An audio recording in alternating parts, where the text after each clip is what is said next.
তোর স্বামী এখন কেমন আছে? এখন ঠিক আছে, কিন্তু ওষুধের খরচাটা এতটাই বেশি যে আমি কি করব বুঝতে পারছি না। আর আমাদের সংসারে তো ও একাই ইনকাম করতো। তুই এই টাকাটা রাখ। না দাদা, আমি এই টাকাটা নিতে পারবো না। এমনিতেই তুমি আমাদের অনেক উপকার করেছো। এই নে, টাকাটা ধর। তুই আমাকে দাদা বলিস তো? দাদা হয়ে আমি বোনকে সাহায্য করবো না তো কাকে করব? তোর থেকে আমি কোনোদিন টাকা চেয়েছি? তোর যদি পরে মনে হয় আমাকে দিবি, না হলে কোনো ব্যাপার না। তুই তোর স্বামীর ভালোভাবে খেয়াল রাখ, আমি এটাই চাই। এরপরে কোনো কিছু দরকার হলে আমাকে অবশ্যই জানাবি কিন্তু। আই এম সরি পবিত্র, আমি বুঝতে পারিনি যে ও তোমার বোন ছিল। আসলে ও যখন তোমাকে জড়িয়ে ধরলো, আমি ভেবেছিলাম হয়তো তোমাদের মধ্যে নিশ্চয়ই কোনো সম্পর্ক আছে। আমাকে ক্ষমা করে দিও প্লিজ।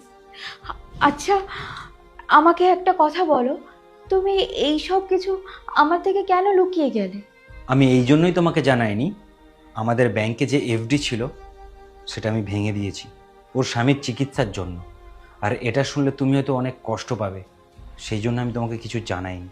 কারণ এই টাকাগুলো তুমি অনেক কষ্ট করে জমিয়েছিলে। পবিত্র, তোমার টাকা আমার টাকা এসব তো আলাদা না। আমরা যাই করেছি দুজনে একসাথে করেছি। আর তুমি যদি আমাকে একবার বলতে, তাহলে আমি তোমাকে বারণ করতাম না। সরি, আমার তোমাকে জানানো উচিত ছিল। আজকের পর থেকে আমি কোনো কথা তোমাকে লুকাবো না, সব কিছু জানাবো তোমাকে। তুমি ফ্রেশ হয়ে নাও, আমি খাবার রেডি করছি।